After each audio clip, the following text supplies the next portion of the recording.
এ দুনিয়ার মানুষ, মিশরের মহিলারা তারা ইউসুফ নবীর সৌন্দর্য দেখিয়া তারা তো আঙ্গুল কেটে দিয়েছে, বলতে পারে না।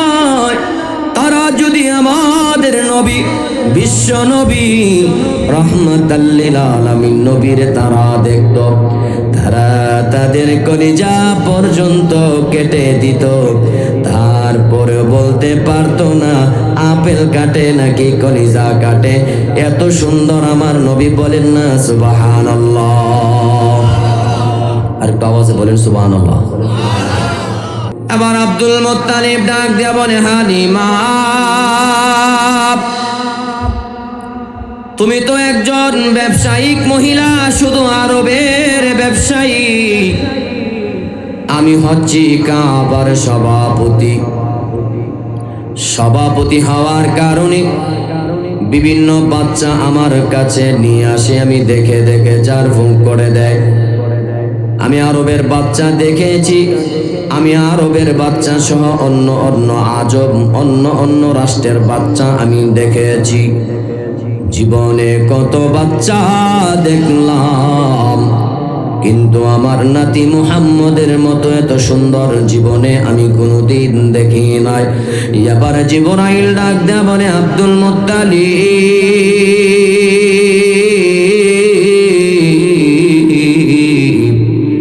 তুমি তো মাত্র কাবার সভাপতি, আমি হইলাম ফেরেশতাদের সভাপতি। আমি আল্লাহ তাআলার আসমানের সৃষ্টি দেখেছি, আমি আল্লাহ তাআলার জমিনের সৃষ্টি দেখেছি, আমি সমস্ত ফেরেশতাদেরকে দেখলাম, জিন জাতি দেখলাম, নবী রাসূল দেখলাম। আমি জিবরাইল এমন কোন সৃষ্টি নাই, দেখি নাই, কিন্তু তোমার নাতি মুহাম্মদের মতো এত সুন্দর আমি জিবরাইল কোনদিন দেখি না। এবার আল্লাহ ডাক দেয়া বলে, জিবরাইল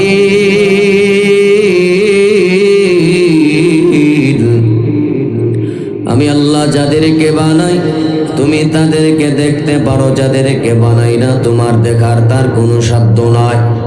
আমি আল্লাহ তাআলা আমার দোস্ত মুহাম্মদের মতো এত সুন্দর করে কোনো জিন জাতি বানায় না, এত সুন্দর করে কোনো ফেরেশতা জাতি বানায় না, দোস্ত মুহাম্মদের মতো এত সুন্দর করে কোনো নবী রাসূল বানায় নাই।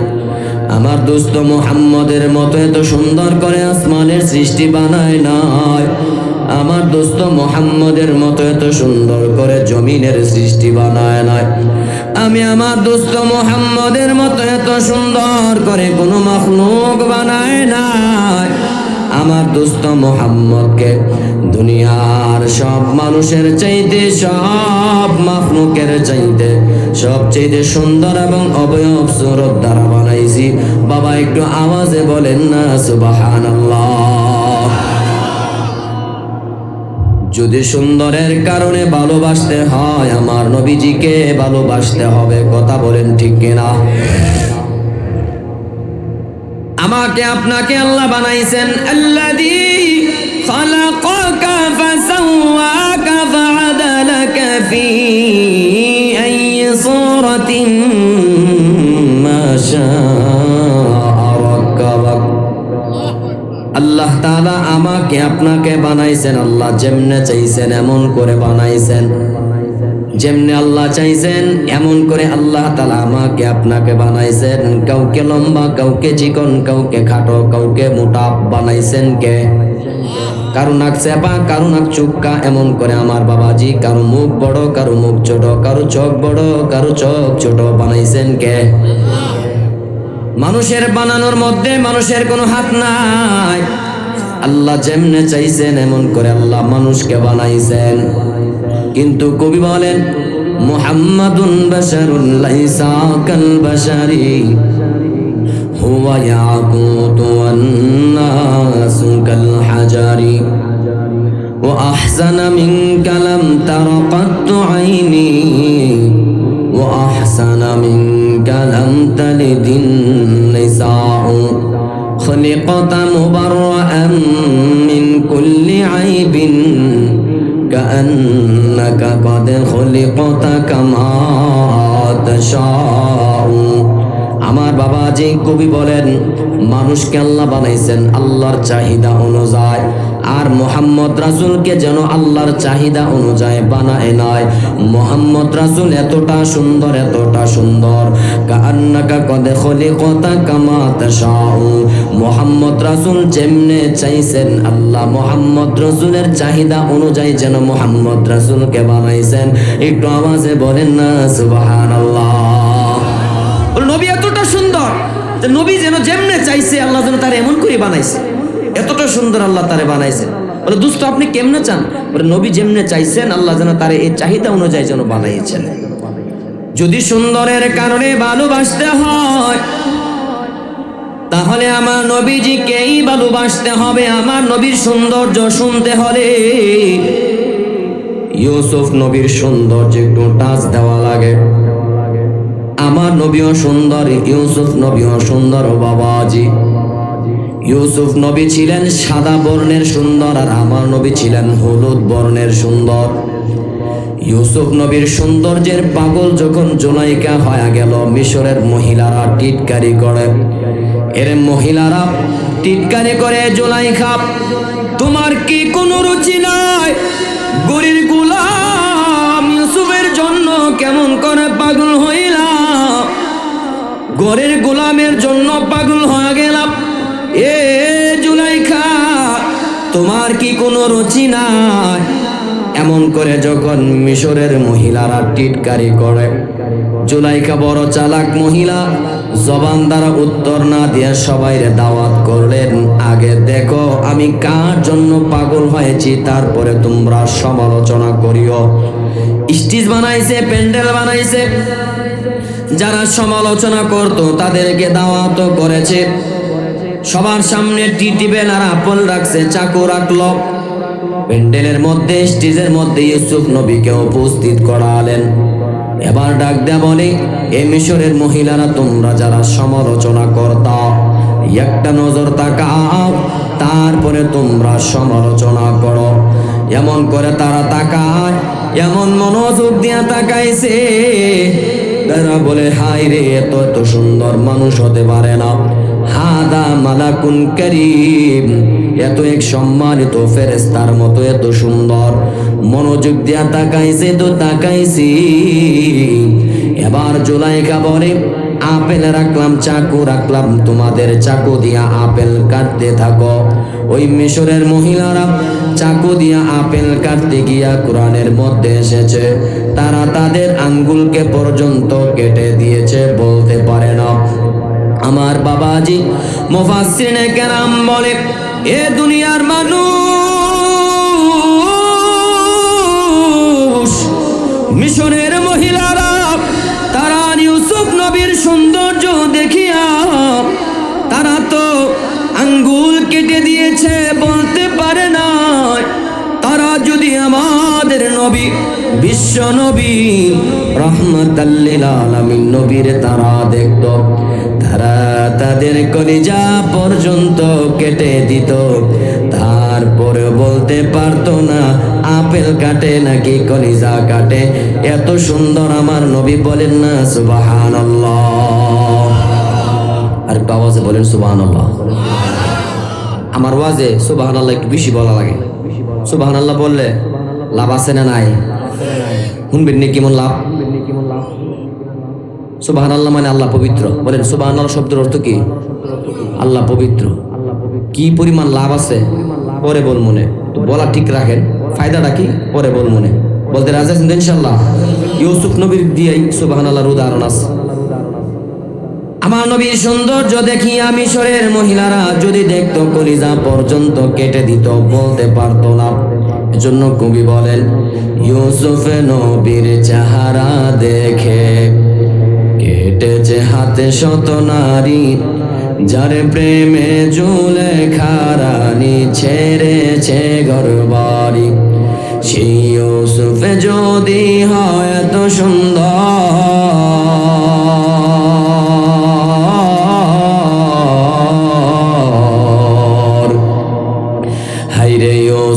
যদি হয় এত সুন্দর, তবে কত সুন্দর তুমি আল্লাহ, কত সুন্দর তুমি আল্লাহ।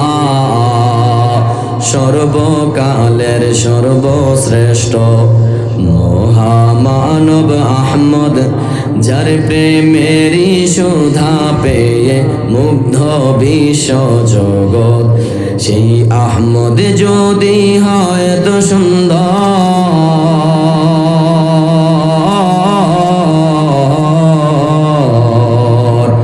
আহমদ যদি হয় তো সুন্দর, তবে কত সুন্দর তুমি আল্লাহ, কত সুন্দর তুমি আল্লাহ। একটু আওয়াজে বাবা বলেন না আল্লাহু আকবার। যদি সুন্দরের কারণে ভালোবাসতে হয়, আমার নবীজিকে ভালোবাসতে হবে। কেমন সুন্দর ছিল আমার নবীজি।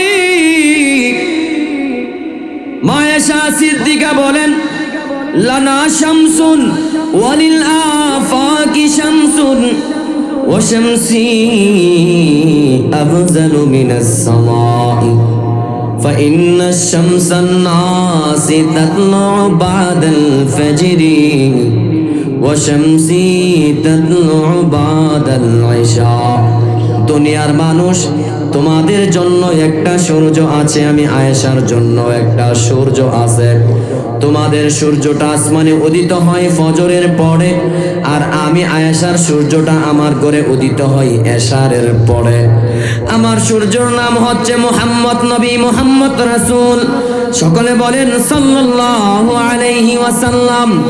আমার ঘরে নবী যখন প্রবেশ করে, এরা দুনিয়ার মানুষ, আমার ঘরটা অন্ধকার থাকে, এমন অবস্থায় নবী যদি প্রবেশ করে, নবীর সুন্দর চেহারার আলো দিয়া আমার ঘরটা এত আলোকিত হয়ে যায়।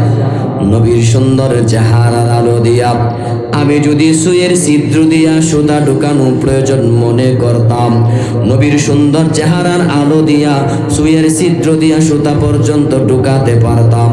একটু আওয়াজে বলেন না সুবহানাল্লাহ। যদি সুন্দরের কারণে ভালোবাসতে হয়, জরিনা আর সকিনা উল্টু বুল্টু সুলটুরে নয়, ভালোবাসতে হলে নবীজিরে ভালোবাসতে হবে। কথা বলেন ঠিক কিনা? 2 নাম্বার, মানুষ মানুষকে ভালোবাসে কামালিয়ত, যোগ্যতা থাকলে মানুষ মানুষকে মহাব্বত করে ভালোবাসে। যোগ্যতাবান ডাক্তার, যোগ্যতাবান ইঞ্জিনিয়ার, যার মধ্যে যোগ্যতা আছে তারে মানুষ মহাব্বত করে। ডাক্তার দেখতে সুন্দর কিন্তু চিকিৎসা করে ভুলভাল চিকিৎসা। চেহারা সুন্দর দেখলে কি আপনারা চিকিৎসা নিবেন? যদি চিকিৎসা ভালো না হয় আপনারা কি চিকিৎসা নিবেন? আরেকবার দেখতে কালো বেসরি কিন্তু চিকিৎসা ভালো, বাজেট 1,500 হলেও বিজেট 1,500 দিয়া চিকিৎসা নেয়। চেয়ারম্যান সাহেব, নেতা মানুষ, ভালো মানুষ, চেহারা সুরত নাই কিন্তু যোগ্যতা আছে, মানুষ মহাব্বত করে তারে ভোট দিয়ে পাস করায়। ছেলে আসছে বিবাহ করতে, তো ছেলে আসছে, ছেলের বিবাহ করার জন্য যখন আসলো, মেয়ের চাচা জিজ্ঞাসা করে, ভাতিজা তুমি যে আমার ভাতিজির বিবাহ করতে আসছো, তোমার কি যোগ্যতা আছে? বলে, চাচা আমার তো কোনো যোগ্যতা নেই, শুধু শুটকুট লাগায় ঘুরি, বেকার বেড়া, বাবার ওপর খাই। মেয়ের চাচা বলে, এই মিয়া তুমি বেকার মেয়ে, আমার ভাতিজির বিবাহ করলে তুমি কি খাইবা? আমার ভাতিজির কি খাওয়াইবা? তোমার কাছে বিবাহ দেওয়া চলবে না, যাও বা। আরেকজন গেছে কালো খাটো দেখতে বেশ্রী, তারপরেও জিজ্ঞাসা করে, কি যোগ্যতা কি? বলে, চাচা আমি তো 1.5 লক্ষ টাকা বেতন পাই। চাচা বলে, ভাতিজা তোরই তো দরকার, তোর দিয়ে অনেক যোগ্যতা আছে, নে ভাতিজি নিয়ে যা, তোর সাথে মহব্বত লাগাই দিলাম। এমন হয় কিনা? যোগ্যতা থাকলে আত্মীয় হয়। যুবক ভাই, যুবকদের যোগ্যতা হচ্ছে চেহারা নয়, যোগ্যতার মাধ্যমে ইনকাম করতে হবে, তাহলে তোমাদের জন্য সুন্দরী বউ বাড়িতে আসবে। কথা বলেন ঠিক কিনা? যুবকরা খুব খুশি। যোগ্যতা লাগবে, যোগ্যতা। আমার বাবাজি যদি যোগ্যতার কারণে ভালোবাসতে হয়, কেমন যোগ্যতাবান আমার নবীজি, কেমন যোগ্যতাবান। নবীর সবচেয়ে বড় দুশ্মন আবু জাহেলের সঙ্গে পাঙ্গা নিয়ে এসে বলতেছেন, ভাতিজা, যদি চন্দ্রকে দ্বিখণ্ডিত করতে পারো তোমার ধর্ম ইসলাম গ্রহণ করো। এমন করে যখন আবদার রাখলো, নবীজি বলতেছেন, যদি আমি চন্দ্র দ্বিখণ্ডিত করতে পারি আমার ধর্ম গ্রহণ করবানি। হা ভাতিজা, যদি চন্দ্র দ্বিখণ্ডিত করতে পারো ধর্ম গ্রহণ করব। এরে বাবা, চন্দ্রে তাকায় দেখবেন মধ্যে একটা ফাটল আছে, এটা নবীর আঙ্গুলের ইশারার মাধ্যমে ফাটল হয়েছিল। নবীজি শাহাদাত আঙ্গুল দিয়া ইশারা করতে দেরি হয়েছে, সাথে সাথে চন্দ্রটা দ্বিখণ্ডিত হতে দেরি করলো না। বলেন না সুবহানাল্লাহ। এই দৃশ্য দেখিয়া বেঈমানরা কয়, আরে বাবা রে বাবা, মুহাম্মদ তো বড় জাদুকর। বলেন না নাউজুবিল্লাহ। এরা বিভিন্নভাবে নবীর আটকানোর চেষ্টা করলো। যখন কোনোভাবে দাঁড় করাতে পারলো না, আটকাতে পারলো না, তখন তাদের শেষ উত্তর ছিল মুহাম্মদ জাদুকর। জায়গা মুহাম্মদ জাদুকর, থাকা যাবে না। তাদের উত্তর ছিল, শেষ উত্তর এটাই ছিল, এছাড়া আর তাদের কোনো উত্তর ছিল না। আমার বাবাজি, যদি যোগ্যতার কারণে ভালোবাসতে হয় তাহলে আমার নবীজিকে ভালোবাসতে হবে। আবু জাহেল আইজা বলে, ভাতিজা, হাতের মোটার মধ্যে কি আছে যদি বলতে পারো ধর্ম গ্রহণ করব। নবীজি ইশারা করে বললেন, মোটার মধ্যে কি আছে আমার সামনে কথা বলো। নবীজি ইশারা করতে দেরি হয়েছে, হাতের মোটাটা নবীর সামনে সাক্ষ্য দিতে দেরি করলো না। বাবা বলেন না সুবহানাল্লাহ। যোগ্যতার কারণে যদি ভালোবাসতে হয় আমার নবীজিকে ভালোবাসতে হবে। কেমন যোগ্যতা বাবাজি! নবীজি একদিন আলীরে সফর সঙ্গী বানায় কোন এক যুদ্ধের ময়দানে গেলেন। নবীজি যুদ্ধে শেষে ক্লান্ত হয়ে গেছি। নবীজি আবার আলীরে ডাক দেয়া বলে, আলী, একটা গাছ বের করো না, গাছের নিচে আমি একটু আশ্রয় নিব, গাছের নিচে আমি একটু আশ্রয় গ্রহণ করব, ক্লান্ত হয়ে গেছি। নবীজি বলার পরে আলী অনেক খোঁজাখুঁজি কষ্ট করে একটা গাছ বের করলেন। ওগো নবীজি, গাছ পেয়েছি, গাছের মধ্যে আমরা নিচে, এমন করে গাছের নিচে আমরা আশ্রয় গ্রহণ করব, চলে আসেন। গাছের নিচে আলী উরুটা পাইতা দিলেন। নবীজি, আমার উরুর মধ্যে আপনি মাথা দিয়ে আরামের ঘুম ঘুমায়া যান। নবীজি ক্লান্ত শরীর নিয়ে ঘুমাইছে। ক্লান্ত শরীর নিয়ে যখন ঘুমায় গেছে, আসরের আজান হয়ে গেল, আসরের সময় হয়ে গেল, কিন্তু নবীজির ঘুম ভাঙে না। সূর্যটা নিবু নিবু ভাব, সূর্যটা যেন ডুবে যাবে, চোখের পানি আলী ছাইরা দিয়া কান্না করে, হাই রে হায়। এদিক দিয়ে এমন একজন মানুষ শাহিদ আছেন, সম্মানী মানুষ, ওনারে যদি ডাক দিয়ে আল্লাহ যদি নারাজ হয়ে যায়, আরেক দিক দিয়া আসরের নামাজটা যদি কাজা হয়ে যায়, আল্লাহ যদি নারাজ হয়ে যায়, আল্লাহর কাছে কি জবাব দেব? দিদার মধ্যে পড়িয়া তিনি চোখের পানি ছাইরা ছাইরা কান্না করেন। এক ফোঁটা চোখের পানি নবীর গা মুবারকে পড়ে যায়। নবীজির ঘুম হালকা ছিল। নবী ঘুম থেকে উইটা দেখে আলী কান্না করে।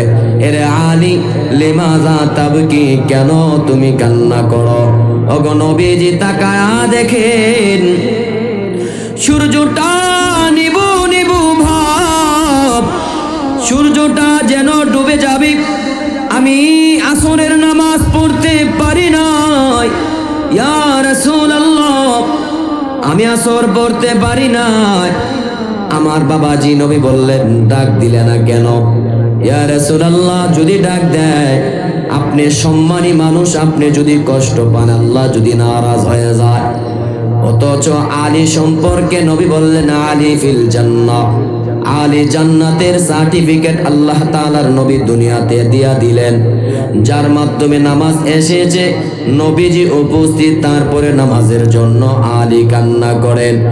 এক ওয়াক্ত নামাজের জন্য কান্না করি, আর আমরা তো এমন এক আল্লাহর বান্দা, কত আসর চলে যায় রে যুবক, এ আমার কলিজার যুবক ভাইয়ারা, আমাদের কত আসর চলে যায়, কত মাগরিব চলে যায়, এশা ফজর সপ্তাহ যাই মাস যাই, কিন্তু আল্লাহর বান্দা 2 রাকাত 4 রাকাত নামাজের জন্য মসজিদে আসার বান্দার সময় নয়। বান্দার সব কিছু করার সময় থাকে, কিন্তু বান্দার আল্লাহর হুকুম নামাজ পড়ার জন্য বান্দার সময় থাকে না। এরে আমার বাবাজি, তোমার মতো কত এমন যুবক আছে রে বাবা, পুলিশ হইয়াও নামাজ পড়ে। তোমার মতো কত এমন যুবক আছে রেবে চাকরি করে তারপরে নামাজ পড়ে। তোমার মতো কত এমন যুবক আছে সেনাবাহিনীতে চাকরি করে তারপরেও নামাজ পড়ে। তুমি তো একজন টকবগে সুস্থ যুবক। তোমার মতো এমন যুবক আছে যার পা নাই, যার 2টা চোখ নাই, হাত নাই, কিন্তু আল্লাহর ঘর মসজিদে যাওয়া বন্ধ নাই। কিরে যুবক, মনকে জিগাও, ওই ব্যক্তির জন্য যেমন দিন চলে যায় তোমার জন্য দিন চলে যায়। তোমার প্রতিবেশী ভাইটা নামাজি হতে পারলো, কিন্তু তুমি নিজে নামাজ ধরতে পারলা না। এরে মন জিগাও,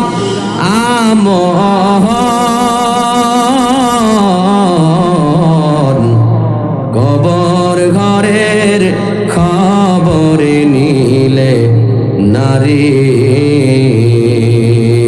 আমার বাবাজি, ওই আমার কলিজার যুবক ভাইয়েরা, মনকে জিগা, এই যে দিন তো চলে যায়, দিন শেষে দেখা যাবে তোমার প্রতিবেশী ভাইটা নামাজি আর তুমি বেনামাজি। মনকে জিগাও, কেন পড়তে পারলা না নামাজ? 1 ওয়াক্ত নামাজ যদি কাজা করে 2,88,00,000 বছর জাহান্নামে জ্বলা লাগবে। যুবক, পারবি কিনা দেখ। 1 মিনিট, 1টা মিনিট যদি আগুনের আগুন সহ্য করতে পারবি কিনা আগে আগুনের সাথে লাগায়া দেখ। এই হাদিস মিথ্যা নয়, কোরআনের বাণী বাবাজি। যুবক ভাইয়েরা, মিথ্যা নয়। আমার বাবাজি, এ আমার যুবক ভাইয়েরা, নবী বলেন, আউয়ালু মা ইউহাসাবু বিহিল আবদু ইয়াউমাল কিয়ামাতিস সালাহ। হাসরের ময়দানে সর্বপ্রথম নামাজের হিসাব নেওয়া হবে। নামাজের ক্ষেত্রে মহিলা পুরুষ সমান সমান। মা বোন হইয়া অবসর সময় পাইয়া কেন নামাজে পড়লা না? কেন নামাজ পড়তে পারলা না? আমার আল্লাহ আদুর যতন করে বানাইয়া কি ভুল করেছে? এ বাবাজি, ইচ্ছা করলে আল্লাহ কুকুর বানায়া দিতে পারতো, ইচ্ছা করলে আমাদেরকে গরু বানায়া দিতে পারতো, কিন্তু আল্লাহ যতন করে মানুষ বানাইছেন। মানুষ বানায় আল্লাহ তাআলা। এমন কত মানুষ আছে যাদের চোখ দেয় নাই, জবান দেয় নাই, জিহ্বা আছে কিন্তু কথা বলতে পারে না। এরে যুবক ভাই, লক্ষ্য করে দেখলা না? তোমার আমার চাইতে কুকুরের জিহ্বাটা অনেক বড়, কিন্তু জিহ্বা দ্বারা কথা বলতে পারে না। তোমার আমার চাইতে গরুর জিহ্বা অনেক বড়, কিন্তু কথা বলতে পারে না। গরু খাইলো, ঘুমাইলো, স্বাধীনভাবে গরু চললো, আমিও খাইলাম, ঘুরলাম, ঘুমাইলাম। আহারে, তাহলে গরু আর আমার মধ্যে কি পার্থক্য হইল রে বাবা? এই যুবক ভাই, হায়াতের সময় তোমার থেকে একদিন হিসাব নেওয়া হবে। এ যুবতী বোন, এ আমার পর্দার আড়ালের মা বোনেরা, হায়াতের সময়ের হিসাব নেওয়া হবে। একদিন সবার থেকে হায়াতের জিন্দেগির হিসাব নেওয়া হবে। কেন তুমি নামাজ পড়তে পারলা না? নবী বললেন, আউয়ালু মা ইউহাসাবু বিহিল আবদু ইয়াউমাল কিয়ামাতিস সালাহ। হাসরের ময়দানে সর্বপ্রথম নামাজের হিসাব নেওয়া হবে। আল্লাহ নবী আরো বলেন, লা সাহমা ফিল ইসলাম লিমান লা সালাতা লাহু। যে বান্দা নামাজ পড়ে না, ইসলামে তার কোনো অংশ থাকে না। নবী আরো বলেন, কাফের আর মুমিনের মধ্যে পার্থক্য হচ্ছে তারকুস সালাত, নামাজকে ছেড়ে দেওয়া। মুমিন আল্লাহর সামনে সেজদা দেয়, বেঈমান আল্লাহর সামনে সেজদা দেয় না, মূর্তির সামনে মাথা নত করে। মুমিন আর ইমানদারের মধ্যে পার্থক্য হচ্ছে নামাজকে বান্দা ছেড়ে দেওয়া। আমার বাবাজি, জান্নাতের সার্টিফিকেট পাওয়ার পরেও 1 ওয়াক্ত নামাজের জন্য আলী চোখের পানি ছাইরা কান্না করেন।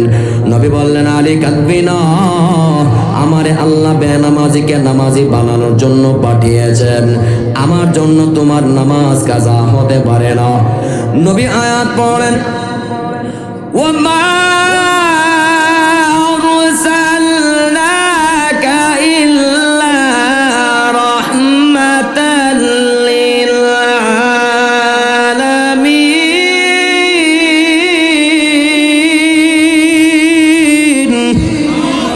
আরেকটু আওয়াজে বলেন না, আল্লাহু রহমত স্বরূপ পাঠাইছেন আলী। কান্না করার কোনো প্রয়োজন নাই, কান্না করবে না। এ আলী কান্না করবে না। এই কথা বলিয়া নবী উপরের দিকে তাকালেন, বললেন, এই সূর্য, আমি নবী যদি দুনিয়াতে না আসতাম তাহলে তুমি সূর্য কিন্তু প্রকাশ করত না, তুমি দুনিয়ার মধ্যে সৃষ্টি হতে না। আমি সূর্য তোমারও নবী, আমি কুল কায়নাতের নবী, আমি নবীদের নবী। এ সূর্য, আসরের সময় তুমি যে স্থানে ছিলা ওই স্থানে চলে যাও, আমি আর আমার সাহাবী আলী নামাজ পড়ব। নবীজি ইশারা করতে দেরি হয়েছে, সূর্যটা আসরের স্থানে চলে যাইতে দেরি করলো না। বাবা একটু আওয়াজে বলেন না সুবহানাল্লাহ। পিছনে জায়গা হচ্ছে না বাবাজি, একটু আগায় দাঁড়ান না, একটু আগা জায়গা দেন না, আর একটু আগান না, একটু বাবা আগান। পাইলে নিরা লাহি গো নবী, পাইলে নিরা লাই। একটু আসেন আসেন, গাইতে গাইতে আগা দেন, জায়গা দেন, পিছনে জায়গা হচ্ছে না, আসেন বাবা আসেন। পাইলে নিরা লাহি গো নবী, পাইলে নিরা লাই সবাই, পাইলে নিরা লাহি গো নবী, পাইলে নিরা লাই। আগায় বসেন, মাশাআল্লাহ বসেন। এই যে পিছনে যারা যাচ্ছেন আসেন, আসেন সামনে আসেন। ওদের যারা পিছনে যাচ্ছেন আসেন, সামনে আসেন, জায়গা দেন। মাশাআল্লাহ মাশাআল্লাহ।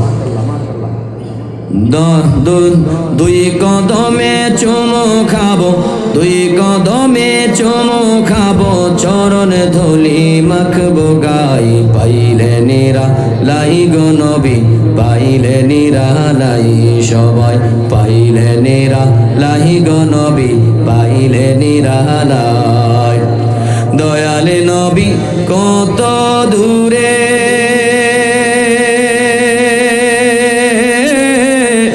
রহিত সাগরের তীরে। দয়ালে নবী কত দূরে,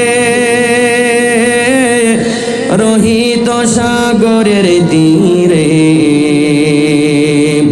মদিনা রয়ে সোনার ঘরে, মদিনা রয়ে সোনার ঘরে, আছেন তিনি সর্বদাই। পাইলে নিরা লাই গো নবী, পাইলে নিরা লাই সবাই, পাইলে নিরা।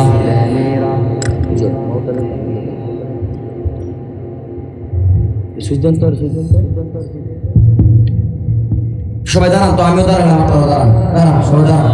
আল্লাহু আকবার, নারে তাকবীর। দাঁড়ান দাঁড়ান সবাই দাঁড়ান, দাঁড়ান সবাই দাঁড়ান, দাঁড়ান সবাই দাঁড়ান, দাঁড়ান দাঁড়ান, আবার আগান আগান আগান, একটা আসুন, আগান আসুন, সামনে আসুন, সামনে আসুন, আসেন সামনে আসুন। বাবা পিছনে জায়গা হচ্ছে না, আসেন আসেন সামনে আসুন। মাশাআল্লাহ মাশাআল্লাহ, সব আসেন আসেন, ফাঁকা জায়গা বন্ধ করে বসুন, সামনে আসেন। মাশাআল্লাহ, আসেন সামনে আসেন, আসেন, বেশি দেরি করবো না তো। আপনাদের কি খারাপ লাগতেছে? ওয়াজ খারাপ লাগতেছে? সে দোয়া করে দিব, দোয়া করে দিব। এলাকা আসেন, সামনে আসেন, বেশি করবো না, ইনশাআল্লাহ দোয়া করে দিব। আমি কর্তৃপক্ষ আপনাদের জন্য আপনার কাছে ইনশাআল্লাহ আপনারা গ্রহণ করা যাবে। আসেন, এই যে ফাঁকা জায়গা সামনে আসেন, বাবা আসেন, এই যে সামনে ফাঁকা জায়গা উঠান, এই যে ডান দিকে আসেন, সামনে বসেন, আসেন সামনে বসেন, বসেন সবাই বসেন, বসেন বসেন বসেন।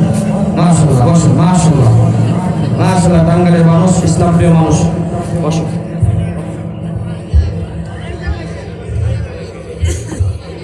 আমার বাবাজি খেয়াল করে শুনেন, যদি যোগ্যতার কারণে ভালোবাসতে হয় তাহলে আমার নবীজিকে ভালোবাসতে হবে। কথা বলেন ঠিক কিনা? যেই নবীর আঙ্গুলের ইশারার মাধ্যমে সূর্য লড়াছড়া করে সেই নবীর যোগ্যতা আছে না নাই? যদি যোগ্যতার কারণে ভালোবাসতে হয় নবীজিকে ভালোবাসতে হবে। 3 নাম্বার, মানুষ মানুষকে ভালোবাসে নাওয়ালিয়ত, উপকার করলে মানুষ মানুষকে মহাব্বত করে ভালোবাসে। আপনি যদি আমার নারায়ণগঞ্জ গিয়া ভাড়া যদি হারায়া ফেলেন, আমি যদি আপনারে ভাড়া দিয়া উপকার করি, আপনি আমাকে এমন করে মহদিনগর দেখলে, হুজুর আপনি আমারে ভাড়া দিয়া উপকার করছিলেন, একটা রংসা হলেও আমার বাড়িতে কমাস কম খাইতে হবে। মহাব্বত করবেন কিনা? উপকার করলে মানুষ মহাব্বত করে ভালোবাসে, এটাই স্বাভাবিক। কিন্তু কিছু কিছু মানুষ আছে উপকার করলে অনেক ক্ষতি করে, বলে এর আমি জীবনে বহুত উপকার করছি, এই আমার সবচেয়ে বেশি ক্ষতি করছে। এমন সমাজে মানুষ আছে না নাই? এমনও আছে জীবনে সবচেয়ে বেশি উপকার করছি, এরা এ আমার সবচেয়ে বেশি ক্ষতিটা করলো রে, এই আমার কলিজার ডাফ ছিদ্র করে লাইছে, এরকম অনেক আছে, কিন্তু এগুলো বিরল। উপকার করলে সাধারণত মহব্বত বাড়ে, এটাই স্বাভাবিক। যদি উপকার করার কারণে ভালোবাসতে হয়, তাহলে বাবা আমার নবীজিকে ভালোবাসতে হবে। কেমন উপকার করেছেন নবী, নিজের রক্ত জড়াইছেন, নিজে গালি শুনেছেন, নিজের জন্মস্থান মক্কা হারাইছেন, তারপরেও উম্মতের প্রতি তিনি কোনো বদদুয়া দেয় নাই। নবী উম্মতকে ইমানদার বানাইতে গিয়া সব নবীর কষ্টকে যদি একদিকে রাখা হয়, এক পাল্লায় রাখা হয়, উম্মতকে ইমানদার বানাইতে গিয়া আমার নবী যেই পরিমাণ কষ্ট সহ্য করেছে,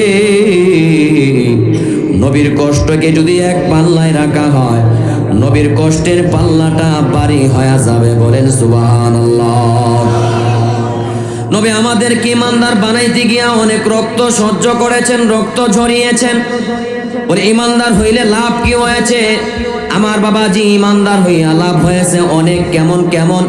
নবী বলে আদ-দুনিয়া ওয়া আশারাতু আমসালিহা, যাররা পরিমাণ ইমানের বদলে কোন বান্দা যদি যাররা পরিমাণ ইমান নিয়ে দুনিয়া থেকে বিদায় গ্রহণ করে, সে বান্দাকে আমার আল্লাহ যেই পরিমাণ জান্নাত দান করবি, সে জান্নাতটা হবে দুনিয়ার 11টা সম পরিমাণ জান্নাত। বলেন না সুবহানাল্লাহ। এত বড় জান্নাতের মালিক ইমানের গুণে, আর ইমানদার হতে পারছি নবীর কারণে। অন্য অন্য নবীরা দিনের দাওয়াত দিতে গেলেন, কথা মানলেন না। নবীরা দোয়া করে দিলেন, রব্বি লা তাযর আলাল আরদি মিনাল কাফিরিনা দাইয়ারা। আল্লাহ কথা শুনে না বেঈমানদেরকে আপনি ধ্বংস করে দেন। কিন্তু আমার নবীজি বদদুয়া দেয় নাই, ইমানদারের দোয়া করলেন।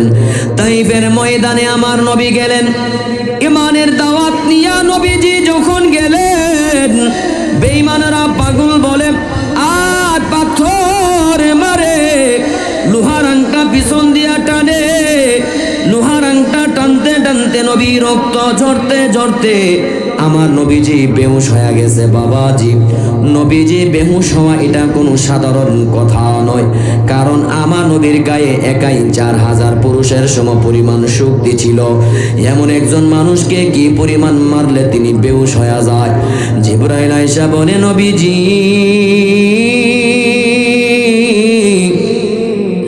আপনি শুধু অনুমতি দেন, দুই পাশের পাহাড় চাপা দিয়া তায়েফবাসী ধ্বংস করে দেব। নবী বললেন, না জিবরাইল, ধ্বংস কইরো না। যদি ধ্বংস করে দাও আমি ইমানের দাওয়াত কার কাছে পৌঁছামু রে জিবরাইল? হয়তো তায়েফবাসী বুঝে নাই, একদিন তাদের সন্তানেরা বুঝবে, একদিন আমার কালিমা তারা গ্রহণ করবে। বদদুয়া দেওয়া যাবে না, ধ্বংস করা যাবে না।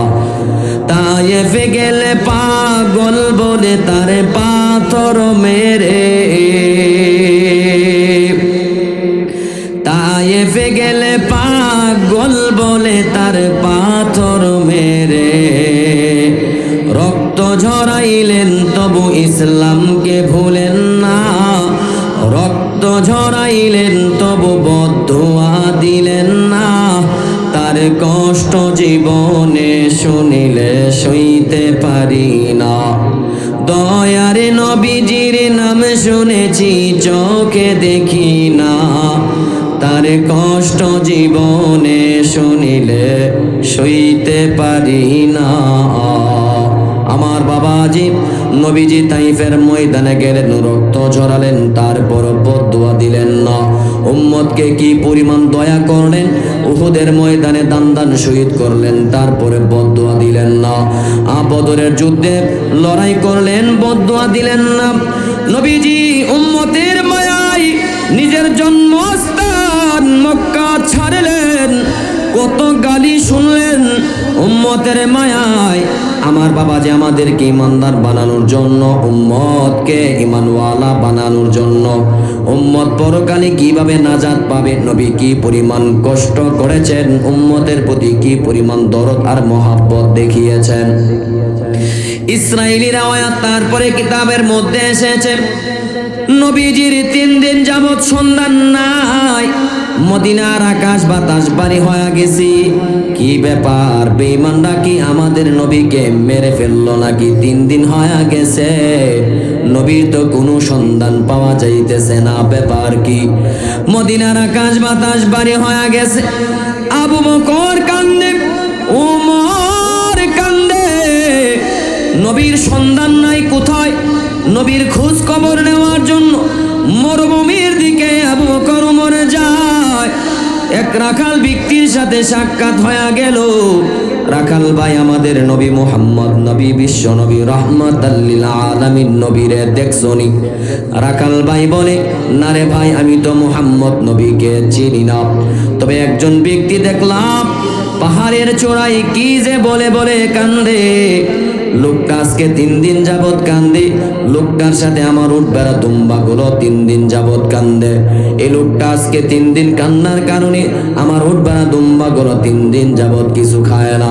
এই লোকটা যদি তোমাদের কেউ হয়ে থাকে,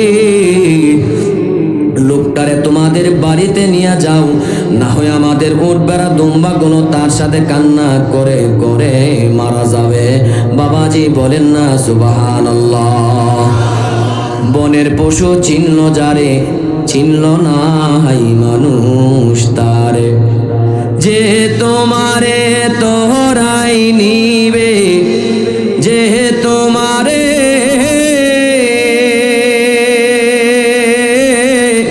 যে তোমারে তোরাই নিবে, মিজানো ফুল সিরাতি। বনের পশু চিনল যারে, চিনল না হাই মানুষ তারে। আমার বাবাজি খেয়াল করে শুনেন, আল্লাহর নবীজি পাহাড়ের চূড়ায় কান্না করে উম্মতি উম্মতি বলে।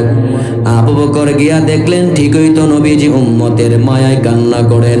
ওগো নবীজি, আপনি এখানে কান্না করছেন আর মদিনার মানুষগুলা মনে করতেছে বেঈমান না আপনারে মেরে ফেললো নাকি। আর কান্না করবেন না, চলেন। আর আপনি এখানে বৈশা বৈশা কান্না করবেন না। নবীজি মাথা উঠাই না। আবু বকর বললেন, আমি আবু বকর জীবনে জানে কামাই করলাম, আপনার উম্মতের জন্য হাদিয়া দিলাম। তারপরে নবীজি মাথা উঠায় না।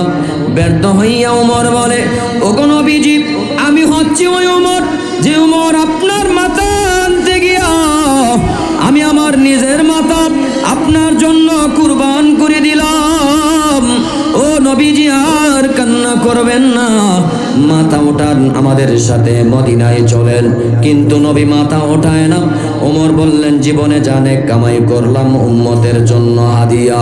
তারপরেও নবীজি মাথা ওঠায় না। এবার চইলা গেলেন, আলীর সাথে সাক্ষাৎ হয়ে গেল। ও নবী বললেন, আলীর সাহাবী, নবীর সাহাবী আলী বললেন, আবু বকর, খালি ফিরলা, নবীর কি সন্ধান পাওয়া যায় না? পাইছি কোথায়? পাহাড়ের চূড়ায়। কি করতে হবে? যদি আনতে হয় ফাতেমারে যাওয়া লাগবে। ফাতেমা গেলেন পাহাড়ের চূড়ায়, নবীজির কাছে গেলেন। ফাতেমা ডাক দিয়া বলেন, আব্বাজান, উম্মতের মায়ায় আপনি কি আপনার কলিজার ফাতেমারে ভুইলা গেলেন? আজকে 3 দিন হয়ে গেল, আপনি আপনার ফাতেমার কথা কি মনে পড়ে না আব্বাজান? যুদ্ধের ময়দানে যাওয়ার আগে আমি ফাতেমার চেহারাটা দেখেন, যুদ্ধের ময়দান থেকে ফেরার পরে আমি ফাতেমার চেহারাটা আপনি সর্বপ্রথম দেখেন। আমারে না দেখলে আপনার ভালো লাগে না। আব্বাজান, আজকে উম্মতের মায়ায় নিজের কলিজার কন্যা ফাতেমারে 3 দিন দেখেন না, আপনার কি মায়া লাগে না মায়ের মেয়ের জন্য? আব্বাজান, আর কান্না করবেন না, মাথা উঠায়া সুপারিশ করেন। এমন করে আব্বাজান, আর আপনি কান্না করবেন না, মাথা উঠান। কিন্তু নবীজি মাথা উঠায় না। ফাতেমা বললেন, জানে কামাইলাম, আপনার উম্মতের জন্য হাদিয়া দিলাম। কিন্তু নবীজি তারপরে মাথা উঠায় না। এবার ফাতেমা ডাক দিয়ে বলেন, আব্বাজান, আমার হাসান আর হুসাইনকে আপনার উম্মতের জন্য শহীদের মান্নত করিলাম। এবার নবী মুচকি হাসি দিয়া মাথা উঠায়া বলেন, এরে আমার মা, তোমার হাসান আর হুসাইনকে ইসলামের জন্য, আমার উম্মতের জন্য আল্লাহ তাআলা হাসান আর হুসাইনকে শহীদ হিসাবে কবুল করে নিয়েছেন। বলেন না সুবহানাল্লাহ। উম্মতের জন্য হাসান আর হুসাইনকে শহীদের মান্যত করেছিলেন। আল্লাহর রাস্তায় শহীদ হওয়া এটা কোনো লজ্জিত মরণ নয়, এটা হচ্ছে বীর পুরুষদের মরণ। এ আমার যুবক ভাইয়েরা, ভারতের আধিপত্যের বিরুদ্ধে আমার একজন ভাই ছিল, হাদি ভাই, যিনি স্পষ্ট ভাষায় প্রতিবাদ করতেন। ভারতের ষড়যন্ত্রকারীরা তাকে বুলেটের আঘাত দিয়ে তারে শহীদ করে দিয়েছেন। তবে মনে রাখতে হবে, হে ভারতের দালাল আর দুশ্মনেরা, একজন হাদিকে তোমরা শহীদ করেছ, কিন্তু বাংলার প্রতিটি ঘরে ঘরে এখন হাদি তৈয়ার হয়ে গেছে। কথা বলেন ঠিক কিনা মুসলমান? একজন যুবককে মারলে কি হইব?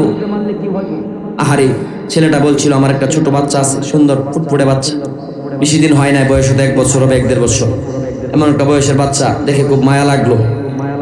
কিন্তু এভাবে মেরে কিছু করা যায় না রে বাবা। একজন হাদি কেন? হাদি একজন মারলে কি হয়ে যাবে? দেশের যুবক কি আর আছে না নাই? এ আমার ভাইয়েরা, যুবক কি এই টাঙ্গাইলের মহদিয়ালা কি আছে না নাই? এমন লক্ষ কোটি যুবক আছে যারা নিজের রাষ্ট্রের জন্য, নিজের রাষ্ট্রকে হেফাজত করার জন্য, দ্বীন ইসলামকে কায়েম করার জন্য, ভারতের বিরুদ্ধে গজওয়ে হিন্দ লড়াই করার জন্য এমন হাজার হাজার যুবক বাংলাদেশে তৈয়ার আছে। কথা বলেন ঠিক কিনা? আমার বাবাজি খেয়াল করে শুনেন, নবী আবার বললেন, রে আমার মা, তোমার হাসান আর হুসাইনকে আমার উম্মতের জন্য আল্লাহ কবুল করে নিয়েছেন। বাবাজি, উম্মতের প্রতি নবীজির কতটা দরদ আর মায়া। যদি উপকার করার কারণে ভালোবাসতে হয়, তাহলে আমার নবীজিকে ভালোবাসতে হবে। কথা বলেন ঠিক কিনা? 4 নাম্বার কারাবিয়ত। আপনাদের কি খারাপ লাগতেছে? 4 নাম্বার কারাবিয়ত, রক্তের সম্পর্ক থাকলে মানুষ মানুষকে মোহাব্বত করে, ভালোবাসে। যদি রক্তের সম্পর্ক থাকার কারণে ভালোবাসতে হয়, তাহলে আমার নবীজিকে ভালোবাসতে হবে। কথা বলেন ঠিক কিনা? রক্তের সম্পর্ক থাকলে মানুষ মানুষকে মোহাব্বত করে, ভালোবাসে। ডাকাত গেছে, ডাকাতি করতো, সিনজির পর্দা খুইলা দেখে, এদি আমার আপন ভাই, আমার আপন ভাই মারা যাবো না। অন্য ডাকাতের দল 7 জন গেছে, এর মধ্যে দেখে একজন আপন ভাই। আপন ভাইরে কি ডাকাতে মারবো? রক্তের ভাই অথবা রক্তের চাচা মারা যাবে না, কারণ সে আমার আপন ভাই, আপন চাচা, আপন মামা। রক্তের সম্পর্ক থাকলে মোহাব্বত আছে। আমার বাবাজি, যদি রক্তের সম্পর্ক থাকার কারণে ভালোবাসতে হয়, তাহলে আমার নবীজি ভালোবাসা বেশি পাওয়ার যোগ্য। কেন জানেননি? হাসরের ময়দানে আল্লাহ পাক রব্বুল আলামিন যখন কাহার রূপ নিয়ে বসবেন, বিচার করার জন্য বসবেন, আমার আল্লাহ যেমন রহমান, আমার আল্লাহ তেমন কাহার, যেমন দয়ার আল্লাহ তেমন ভয়ঙ্কর আল্লাহ। বিচার করার জন্য যখন বসবেন, ভয়ঙ্কর সূরত নিয়ে আল্লাহ পাক বসবেন। এমন ভয়ঙ্কর সূরত দেখিয়া নবীরা পর্যন্ত মাথা নিচু করবেন, উপরের দিকে মাথা উঠাবেন না। সব নবীরা নফসি নফসি করবেন। উম্মতেরা হয়রান হয়ে যাবে, পেরেশান হয়ে যাবে। উম্মতেরা যাবে বাবার কাছে, মায়ের কাছে, কিন্তু আল্লাহ জানায়া দেয়, ইয়াউমা ইয়াফিরুল মারউ মিন আখিহি ওয়া উম্মিহি ওয়া আবিহি ওয়া সাহিবাতিহি ওয়া বানিহি। ফাররা ইয়াফিরু মানে ভেগে যাওয়া। ভাই ভাই থেকে পলায়ন করবে, মা তার সন্তান থেকে পলায়ন করবে, বাবা তার ছেলে থেকে পলায়ন করবে। চিনার পরেও আম্মা জান পরিচয় দিবে না। বাবাজি, এই ঘটনা মিথ্যা ঘটনা নয়, আল্লাহর কোরআনের বাণী। হুজুর পাশে বসা জিজ্ঞাসা করেন, মা সন্তানকে চিনার পরে অস্বীকার করবেন? একদম অসম্ভব না। সন্তানকে মা অস্বীকার করবেন, স্বামী তার স্ত্রীকে অস্বীকার করবেন, স্ত্রী তার স্বামীকে অস্বীকার করবেন, বন্ধু বন্ধুকে অস্বীকার করবেন। আমার বাবাজি, ফাররা ইয়াফিরু মানে ভেগে যাওয়া। ইয়াফিরুল মারউ মানুষ সেদিন ভেগে যাবে মিন আখিহি, ভাই থেকে ভাই পলায়ন করবে। আল্লাহ মাতা পিতার আগে ভাইয়ের কথা আগে আনলেন। মুফাসসিরিনে কেরাম বলেন, আহারে দুনিয়ার জমিনে ভাই সব সময় বিপদে পাশে দাঁড়ায় সবার আগে। মা বাবা বৃদ্ধ থাকে, মির্জাপুরে মারতেছে, মা বাবা তো বৃদ্ধ, তারা তো যাইতে পারে না, বলতেছে এই কিরে তোর বাইরে মারতেছে, তাড়াতাড়ি যা মির্জাপুরে, তোর বাইরেকে উদ্ধার কর। ভাই ভাইয়ের বিপদে সবার আগে পাশে দাঁড়ায় কিনা? ভাই কিন্তু সবার আগে দাঁড়ায়। আল্লাহ বলে সেদিন ভাইটা সবার আগে তোমার থেকে মুখ ফিরাইয়া নিবে। আর ভাইয়ের মহব্বত তো আছে, দুনিয়া তো আছে আমার বাবাজি। আর আমার হাসরের ময়দানে ভাই ভাই থেকে মুখ ফিরাইয়া নিবেন আমার বাবাজি। সেদিন তো মাতা পিতা দূরের কথা, আল্লাহ তাআলা নিজেই বলেন আল ইয়াউমা নাখতিমু আলা আফওয়াহিহিম ওয়া তুকাল্লিমুনা আইদিহিম ওয়া তাশহাদু আরজুলুহুম বিমা কানু ইয়াকসিবুন। আল্লাহ পাক রব্বুল আলামিন বলেন বান্দারে মাতা পিতা তো দূরের কথা, সেদিন তোমার জবানে মোহর মেরে দেওয়া হবে। ওয়া তুকাল্লিমুনা আইদিহিম, বান্দা তোর হাত আমি আল্লাহর সামনে কথা বলবে। ওয়া তাশহাদু আরজুলুহুম, বান্দা তোর পা আমি আল্লাহর সামনে সাক্ষী হয়ে যাবে। বান্দারে সেদিন তোর চোখ আমি আল্লাহর সামনে কথা বলবে আমার বাবাজি। ইয়াউমা ইদিন তুহাদ্দিসু আখবারাহা, জমিন সাক্ষী দিবে। মমতাজের গান শুনেছ নাকি কোরআনের তাফসীর শুনেছ যুবক, একদিন জমিন তোমার জন্য সাক্ষী হয়ে যাবে আমার বাবাজি। সেদিন আমার দেহটা আমার বিরুদ্ধে হয়ে যাবে। এমন একটা কঠিন অবস্থায় মাতা পিতা নেক দিবে না, উম্মতরা পেরেশান হইয়া নবী আদমের কাছে যাবে। আদম নবী প্রথম নবী, কথা বলে দেন না আল্লাহর কাছে। আদম নবী বলবেন গন্ধম ফল খাইছিলাম, জরিমানা লাগে কিনা টেনশনে আছিস, আমি পারবো না। ইব্রাহিম নবী গো, আপনি তো আল্লাহর দোস্ত, আপনার নাম খলিলুল্লাহ, আল্লাহর সামনে কি আজকে একটু কথা বলে দেওয়া যায় না? ইব্রাহিম নবী বলবেন না, আজকে আমার দ্বারা সম্ভব না আমার বাবাজি। এবার যাবে মূসা নবীর কাছে। ওগো নবী মূসা, আপনি তো দৈনিক আল্লাহর সাথে কথা বলতেন, কথা বলতে বলতে আপনার নাম হয়ে গেছে মূসা কালিমুল্লাহ, আজকে কি আল্লাহর সামনে একটু কথা বলে দেওয়া যায় না? মূসা নবী বলবেন আমার দ্বারা আজকে কোনো সম্ভব না। ঈসা নবীর কাছে যাবে। ঈসা নবী বলবেন আমার দ্বারা সম্ভব না, তবে একজন নবীর কাছে নিয়ে যাব, সেই নবী তোমাদেরকে ফিরায়া দিবে না। আমার বাবাজি বলেন না সুবহানাল্লাহ। ঈসা নবী বলবে আমি তোমাদেরকে এই কথা বলবো না, মুহাম্মদ নবীর কাছে যাও, আমি তোমাদেরকে সঙ্গে নিয়ে যাব। অন্য অন্য নবী বলবে ইমুক নবীর কাছে যাও, তুমুক নবীর কাছে যাও। কিন্তু আমাদের নবী অর্থাৎ ঈসা নবীর কাছে যখন যাবে তখন তিনি বলবেন আসো, আমি তোমাদেরকে মুহাম্মদ নবীর কাছে নিয়ে যেতে চাই। কারণ ঈসা নবীর ক্ষেত্রে আমাদের নবীর একটু মহব্বত, একটু কাছাকাছি। আমাদের নবী সব নবীদের রুহানি পিতা, এমনকি আমাদেরও রুহানি পিতা, রুহের জগতের উনি পিতা, নবীদেরও রুহানি জগতের পিতা। কিন্তু ঈসা নবীর জন্য এটি স্পেশাল, কারণ ঈসা নবীর আম্মা হযরত মারিয়াম আলাইহিস সালামের দুনিয়াতে কিন্তু বিবাহ হয় নাই। আল্লাহ জান্নাতে আমাদের নবীর সাথে ঈসা নবীর আম্মার বিবাহের ব্যবস্থা করবেন, বলেন সুবহানাল্লাহ। তো জান্নাতি বিবির দুনিয়াবি ছেলে হচ্ছে হযরত ঈসা নবী। তো বাবার উম্মত এমন ভাবে কষ্ট করবে, উম্মতের কষ্ট নিজে কিছু বাক করার জন্য, নিজে কষ্ট বাক করে নেওয়ার জন্য সরাসরি আমার নবীর কাছে ঈসা নবী উপস্থিত হবেন, বলেন সুবহানাল্লাহ। আমার বাবাজি খেয়াল করে শুনেন, আমার নবীর কাছে যাওয়ার পরে নবী বলবেন উম্মতের দল, আয় আয় আজকে আমার কাছে আয়। আজকে তোর মা তোরে ফিরাইয়া দিল, তোর বাবা তোরে ফিরাইয়া দিল, তোর দেহটা আজকে তোর বিরুদ্ধে বলা শুরু করে দেয়, নবীরা পর্যন্ত ফিরাইয়া দেয়। আমি নবী তোদেরকে ফালায়া জান্নাতে যাইতে পারি না। উম্মতকে সঙ্গে নিয়া মাকামে মাহমুদে নবী সেজদায় পড়ে যাবেন, কান্না করবেন 1000 বছর। রব্বি হাবলি উম্মতি বলে 1000 বছর কান্না করবেন। আল্লাহ তাআলা 1000 বছর পরে ডাক দিয়ে বলবেন হাবিব আমার, উম্মতের মায়াই দুনিয়াতে তো আপনি কম কাঁদেন নাই, আর কত কান্না করবেন।